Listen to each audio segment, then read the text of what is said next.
Week 16 has arrived. The playoffs are just 2 weeks away. Several games with playoff implications this weekend. Had a look at the lines. I'd like to talk about a few of these games now quickly. Of course, we preview all these games here on BETDAQ NFL, so I hope you check back with us over the course of the week. But let's discuss a few of these games now, starting with two games that have a lot of similarities. For one, the number is the exact same. The line is the exact same on BETDAQ. But both of these games involve teams fighting to get in the playoffs, going on the road to face division rivals who are out of the playoff conversation. And in my opinion, in one of these games, the road team is in great danger. Feels like a very dangerous spot. In the other game, I don't think that's so much the case. I think the road team, there's a clear opportunity on that side. I'm talking about the Miami Dolphins going on the road to face the Buffalo Bills and the Dallas Cowboys going on the road to face the Washington Redskins. In both instances, the road team is a 2.5-point favorite on BETDAQ. To me, the Miami Dolphins should be able to beat and will be able to beat the Buffalo Bills. Now, I realize a few weeks ago, almost 2 months ago now, Buffalo went down to Miami and beat the Dolphins. But Miami playing very well now on both sides of the ball. They're ninth in the NFL in points allowed, playing their best football on offense. Beat the New England Patriots last week. Ryan Tannehill topped 300 yards passing for the fifth time this season. And even though the Buffalo Bills beat Jacksonville on the road last week, I don't think they're playing their best football right now. Of course, 2 weeks ago, they were blown out in Tampa, and I watched a lot of their game against Jacksonville last week and was not overly impressed, even though they came out with a win. It's funny, I read an article, I believe it was an Associated Press article. It was either on an ESPN or a CBS Sports website yesterday, the day after that Buffalo-Jacksonville game, and the headline was, "Manuel follows his worst game with his best." Talking, of course, about Buffalo rookie quarterback E.J. Manuel. Now, 2 weeks ago in their loss to Tampa, Manuel threw 4 interceptions, so that clearly was his worst game as a pro. Now, he did throw 2 touchdowns last week in the win against Jacksonville. Did not put up gaudy yardage numbers by any means. Did throw an interception. I'm telling you, I watched that game and was not overly impressed with E.J. Manuel. When I saw that headline that the Associated Press writer had put up there, very surprised to see that because I saw Manuel play early in the season. As a matter of fact, Manuel burned me when I was backing the Carolina Panthers in an early season road game in Buffalo. Manuel led the Bills offense down the field, last-minute drive, scored a touchdown, beat the Panthers, cost me money. So I know E.J. Manuel can get it done. Was not very impressed with him last week. And facing this Miami defense this week, that, as we said, is ninth in the league in points allowed. And even though Tom Brady had some success last week, that Miami defense definitely slowed down the New England offense. I don't have high hopes for E.J. Manuel and the Buffalo offense in this situation. I do have a strong lean in the Miami direction here. The Dolphins just have to win their last 2 games, on the road against Buffalo and at home against the New York Jets, to secure a playoff berth. That would be remarkable considering what's happened to them this year with the off-field distractions with the Jonathan Martin, Rich Incognito situation. And I think they're going to do it. They've got a lot of momentum behind them right now. I think they're going to go on the road and beat Buffalo this week. Sitting here on Tuesday, the Dolphins look like a good bet as a 2.5-point road favorite. The other game, the Dallas Cowboys going on the road to face the Redskins. Boy, I don't know. This feels like a dangerous spot for the Dallas Cowboys. Dallas, of course, suffering that crushing loss on Sunday. They were ahead 26-3 at halftime over the Green Bay Packers. Matt Flynn caught fire in the second half, 4 touchdown passes in the second half, but the bigger story, of course, was Tony Romo's meltdown. Another Tony Romo meltdown late in the game. Romo throwing 2 interceptions in the last 3 minutes of the game. The first one absolutely inexcusable. You've heard it dissected 100 times now, I'm sure. Romo apparently, now depending on who you talk to, he either audibled to a pass play or it was an option run pass play at the line of scrimmage and Romo just called the pass play. Either way, Jason Garrett, Dallas head coach, said post-game he wanted them to run the ball in that situation. Romo decided to pass the ball. Worse than that, he was flushed out of the pocket, threw an off-balance, ill-advised pass intended for Miles Austin, intercepted by Sam Shields. You know the rest. Eddie Lacy took it in for the touchdown. Green Bay took that 1-point lead. Romo then threw another interception on the next possession. Packers win the game by 1. Dallas now in a little bit of a hole. Now, their fate is still in their own hands. If they win their last 2 games, that is going to be good enough. They have Washington this week and then division-leading Philadelphia next week. But will they win their last 2 games? A lot of people looking at that Week 17 matchup with Philadelphia saying, well, this is going to decide the NFC East. I'd be careful before looking past this week's game in Washington. Now, I realize the Redskins have lost 6 straight games. Not much has gone right for them lately. They inserted Kirk Cousins in the lineup last week, nearly beat the Atlanta Falcons, lost by 1 point on the road. Cousins threw for 381 yards and 3 touchdowns in that game. The Falcons are not particularly good on defense. Dallas is even worse. This Dallas defense has been absolutely brutal in recent weeks. 32nd, dead last in the NFL in both total defense and passing defense. So Kirk Cousins, coming off that 381-yard performance, will have every opportunity to continue his success here on Sunday. Wouldn't be surprised if he did it. Wouldn't be surprised if the Washington Redskins are able to pull out a home win over the Cowboys. You have to think that there's still some sort of emotional hangover from Dallas's collapse last week. And if they get down early on the road against a division rival, it could be tough for them. I have an early lean towards Washington in that situation. Let's move on and talk about another game, shall we? Maybe the best game of the day. The New Orleans Saints going on the road to face their division rival Carolina Panthers. Carolina a 3-point favorite on BETDAQ, 46.5 the total in this game. Now the Saints beat the Panthers 31-13 just 2 weeks ago in New Orleans, dominated that game in every area. But last week, Saints lost to the St. Louis Rams. Carolina, meanwhile, beat the New York Jets by 10 points at home. The Panthers fit the profile of the type of team the Saints struggle with. Really good physical defense and an offense that relies on the power running game. This New Orleans defense, very good this season. 5th in both total defense and points allowed, but they're not particularly good against the run. 21st against the run and next to last in yards per carry allowed. But the Carolina offense just isn't really good. I mean, yes, they do fit that profile. They're just not particularly good at it. Certainly not as good as a team like the Seattle Seahawks. The Carolina offense, 25th in the league in total offense. They are top 10 rushing offense, but 28th in passing offense. They allow fewer than 200 passing yards per game. Now, we saw the St. Louis Rams last week use that same formula to beat the New Orleans Saints, the formula we're talking about, defense and the power running game. It's the same formula that was used by the Seattle Seahawks and the New York Jets when they beat the Saints a month and a half ago. And no doubt it's going to be the formula the Carolina Panthers try to use. Press coverage on those New Orleans receivers, try to get physical with them and bump them, take that passing game out of rhythm. And on offense, as we said, they are going to try to pound the ball with D'Angelo Williams.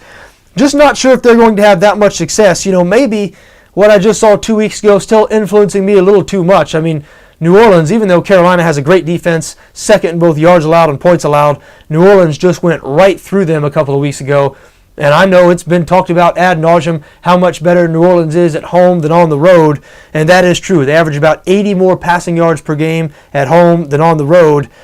But boy, against this Carolina team that is 25th in total offense and struggles to pass the ball themselves, just not sure Carolina has enough offensively to beat the Saints. Even last week in their win over the New York Jets, that offense was not overly impressive. They did reach 30 points. Some of that had to do with an interception return for a touchdown by Captain Munnerlyn. So I have an early lean towards the Saints in this situation. I have a feeling Carolina is going to be getting a lot of public support in this spot throughout the course of the week after what we saw with New Orleans last week. And a lot of people thinking that, the Panthers' revenge is going to be a big factor here, playing a division rival 2 weeks after being beaten handily by them. And maybe that will be the case. Not sure if I'm going to get involved in this game yet, but don't sleep on the Saints. Just because they look bad on the road in St. Louis last week, they have a lot to play for. If they win this game, they lock up the NFC South title and the number 2 seed in the NFC. They're top 5 in the NFL in both total defense and points allowed. They're also top 5 in total offense. I like the Saints. I still like their chances of potentially making a Super Bowl run. I think only Seattle is better than them in the NFC. And as we sit here on Tuesday, I do expect them to go into Carolina and pick up a win over the Panthers this weekend. Let's talk about an AFC game with some playoff implications. That would be the New England Patriots going on the road to face the Baltimore Ravens. This a rematch of last year's AFC Championship game. Of course, this time the game is in Baltimore. The Ravens a 2.5-point home favorite on BETDAQ. 45.5 is the total in this game. Now the Ravens excellent at home, and they have been playing very well on the defensive side of the ball lately. I mean, listen, they went out in week 1, they went out to Denver. The Broncos hung 49 points on them. At that point, many people, myself included, thought the Baltimore defense just wasn't going to be very good this season. After all, they had lost so much. Not only veteran stalwarts Ray Lewis and Ed Reed, but players like Donnell Ellerbe. I mean, players who played critical roles in their Super Bowl run last year, no longer on the team this season. Bernard Pollard, I mean, I could go on. They lost half of their defense. But since that week 1 embarrassment, really, and that's what it was, getting 49 points scored on you in front of a national TV audience, the Ravens have been playing very, very well on the defensive side of the ball. They now rank 7th in the NFL in points allowed, 9th in yards allowed. You saw them last night, Monday night, in a crucial must-win situation on the road in Detroit, hold that Lions offense, which ranked 3rd in the league in total offense and passing offense. They held them to just 16 points in their 18-16 win. Very, very impressive performance from that Baltimore defense. And we know this New England offense, shorthanded right now that Rob Gronkowski is out for the remainder of the season. Managed only 20 points on the road against the Miami Dolphins last week. Now, I watched that game because I was back in the Dolphins, and I have to say, I wasn't that unimpressed with the New England offense. Don't go thinking that the New England offense is just dead and buried now that Gronkowski is no longer there. Tom Brady played very well in that game against Miami. New England was one play away from winning that game. Brady drove the offense right down the field in the last minute 15, obviously through that interception with just 7 seconds remaining on 4th down. But now I'm not sure this New England offense is going to be quite as bad for the rest of the season without Gronkowski as they were over the first 5 or 6 weeks of the season when they legitimately did struggle without Rob Gronkowski. And I think New England might be able to beat Baltimore on the road. Now, the Ravens are a very good home team, and they do have a very good defense, as we said. They do not have a very good offense. Just haven't been able to get it going this season. Even last night in that big win, they could not manage a touchdown. I know New England has regressed on defense over the course of the year. A lot of that has to do with injuries. But I just don't think this Baltimore offense is good enough to put up a whole lot of points on anybody right now. I mean, that Detroit Lions team they faced last night, they're not very good on defense either. They came into that game ranked 26th against the pass, and as we said, Baltimore was not able to find the end zone.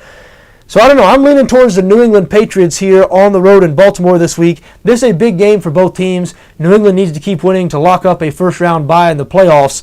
Baltimore needs to keep winning to get into the playoffs. They head into this week tied with Miami for the 6th and final playoff spot in the AFC. But if the Ravens win their final 2 games, if they can beat New England on Sunday and Cincinnati in Week 17, then they will win the AFC North and host a playoff game. So big, big game for both teams. As I said, I have an early lean towards the New England Patriots. Final game I'd like to briefly talk about now, to me, a clear opportunity. I'm talking about the Philadelphia Eagles hosting the Chicago Bears. Philadelphia, a 3-point favorite on BETDAQ. 56, a big total. That's because we do expect a lot of offense in this game. Now listen, Philadelphia, an extremely disappointing performance last week on the road in Minnesota. They lost 48-30, allowing the Vikings offense, which was without Adrian Peterson and backup running back Toby Gerhart and their top 2 tight ends, to allow that offense to score 48 points. Inexcusable and inexplicable. I mean, the Eagles, even though they had allowed a lot of yards this season, they entered last week and they enter this week, ranked 30th in total yards allowed, 31st in pass yards allowed. They had been pretty stingy in the points allowed department ever since Week 4 on the road in Denver when the Broncos lit them up for 52 points. Since that Week 4 game, Philadelphia had not allowed a single opponent to score more than 21 points. Before, of course, they went on the road to Minnesota and the Vikings tacked 48 on them last week. Now, Chicago certainly has an explosive offense. They scored 38 last week against the Cleveland Browns. Jay Cutler back in the fold now. I do believe he gives them their best chance to win, even though Josh McCown was playing well. The Bears, obviously, with as good a skill position talent as there is in the NFL, with Brandon Marshall, Alshon Jeffrey, of course, running back Matt Forte, tight end Martellus Bennett. They just got a lot of ball players on that Chicago offense. However, the Bears are so bad on defense, specifically run defense. Chicago is 28th in points allowed, but 32nd, dead last against the run. If you've seen them play over the last few weeks, you know they cannot stop anybody from running the football. And the Philadelphia Eagles lead the NFL in rushing offense. They average over 153 yards per game. Chip Kelly has shown, and this is his first year coaching in the NFL, he knows what he's doing no matter what level it is. This Eagles offense has been explosive this season with the exception of 2 games. Week 7 and Week 8 against Dallas and the New York Giants. You remove those 2 games, and this offense has been as good as any in the NFL other than the Denver Broncos. And Philadelphia at home only laying 3 points in this situation. Boy, to me, there's a clear opportunity here. They're going to run up and down the field on the Chicago Bears. And I realize Philadelphia not particularly good on defense, as we saw last week. And as we said, Chicago does have a good offense. But hey, You give me a team that's going to be able to run the ball all day and not be stopped from running the football. You give me that team all day in any football game in any level. I'll take the team that can just run it and run it and run it, and the other team can't do anything about it. It certainly is in Jay Cutler's history. A mistake or two, maybe a second half meltdown. Wouldn't be surprising if the offense was going up and down the field, then Cutler threw a couple of hard-to-explain interceptions. After all, last week, even though he led the team to 38 points, he did throw a couple of bad first-half interceptions. So really like the Eagles at home as only a 3-point favorite over the Chicago Bears when Chicago is just as bad as they are on defense. This is a big game for both teams. Chicago with a slim lead, just a half-game lead over Green Bay in the NFC North, and Philadelphia with a one-game lead over the Dallas Cowboys in the NFC East. There you have it. Those are five games that caught my eye on first glance. As I said, we'll be taking a look at all these games in detail here on BETDAQ NFL, so we do hope you check back with us throughout the course of the week. Until then, for BETDAQ NFL, I'm John Arnette.